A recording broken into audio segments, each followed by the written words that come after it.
Now let me show you a specific realization example of the architecture I just showed you. This is an example that we implemented a few years ago with Professor Dimitri Peroulis. He was a research scientist in our group at the time. He's now a professor at the University of Colorado. And the coupling diagram is actually right here. This is a coupling diagram that we improved upon a filter that was published actually by the Naval Research Lab, NRL. The original paper is actually shown right here. Our improvement is actually shown right here. But there are lots and lots of details to worry about. What I really mostly want you to see is how similar this thing is to what we have been talking about. And we're talking about the state-of-the-art design here. So look at, again, this is the source, this is the load. We are basically hanging resonators. These are all the resonators here.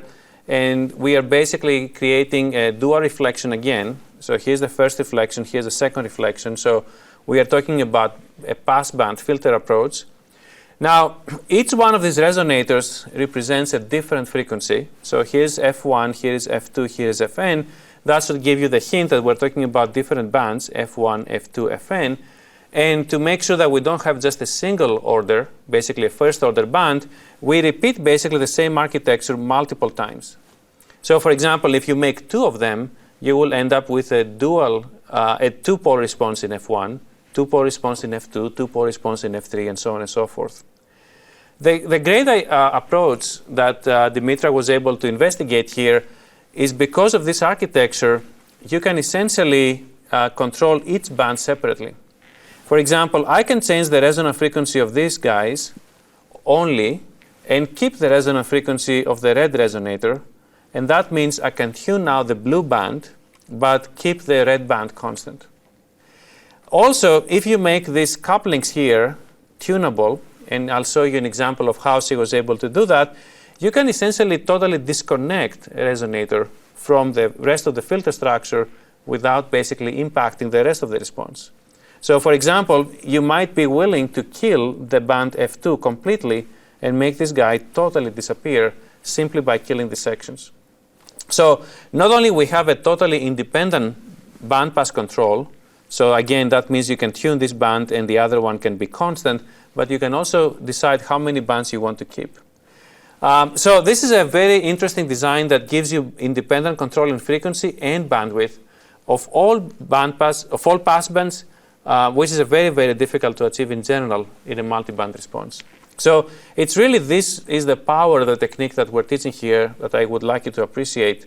And let me give you now a specific layout so you can see how we make these things in real life. There are many different details in this layout, so I don't want us to basically go in excruciating detail.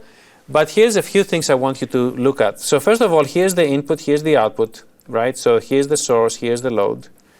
And we are basically having just two bands. So we're going to essentially make two resonators. So here's the first microstrip resonator that you will see right here. It's basically a microstrip line. The reason it's bent a little bit is because we're trying to save some space. And this is basically the same microstrip line again. And this is the same microstrip line again. So this is basically the same resonator in 3 copies doing essentially a third order response for that band. Now here's the other band here. So 1, 2, 3 resonators basically controlling the second band. And each one of these resonators is loaded with capacitances. So there are some capacitances right here. So here's one, here's another for the blue band. And these are basically the capacitances that will control the resonant frequency of this resonator. It's basically a transmission line that is loaded by the varactor, right? So, and as we have learned, when you take a transmission line and you load it with a varactor, you will basically get a different frequency response. So this CR1 this CR1 in all 3 cases controls the resonance frequency. Now on top of that, there are essentially coupling sections that are controlled by these varactors here. So you can see that this blue resonator here has to somehow be connected to the non-resonating node. And here's, by the way, the non-resonating node. It's just a connection point. And because we want a tunable coupling, instead of just connecting it through a static capacitance, we can basically connect it through this one. Remember that we talked about, for example, inverters that looked like this, right? or inverters that had basically negative transmission line sections.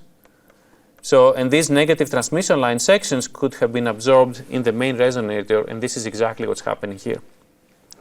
So similarly, the red resonator has its own tunable coupling, and again, the same scheme repeats basically everywhere. So you can see essentially a one-to-one mapping between the coupling diagram that we're discussing here to a layout, and that is not as explicit always as I'm making it sound here, because the structure here is very simple. It's a microstrip implementation, so you can clearly see it, and that's why I'm presenting it. But even if you can't see it as explicitly, this is always how it's done once you choose the fabrication technology, which we'll discuss in a little bit. So let me show you some examples. This is essentially the measured response. I want you to notice a few things here that are coming from the non-ideal realization. So first of all, you should all be careful about this part here, which is the insertion loss, right? So we're talking about the microstrip transmission line. As you have listened to the recorded lecture, this has a finite Q. The Q is usually in the order of 80, maybe 100, somewhere there. So there is a respectable insertion loss, which you expect because of the chosen technology. You can also see that the bands can be tunable. So here's an example where you can tune both bands. Or, as I mentioned before, you can have independent tuning control. For example, in this case, this band here is kept constant, while the second band is being changed by essentially changing the capacitances. And this third graph here is showing what I promised before, that you can basically make a band appear or disappear. So for example, this band here, it may be completely killed simply by killing the coupling sections that control that. So again, you can read the paper if you want to look at more details, but here I just mostly want to focus on mapping what we are learning to a physical realization.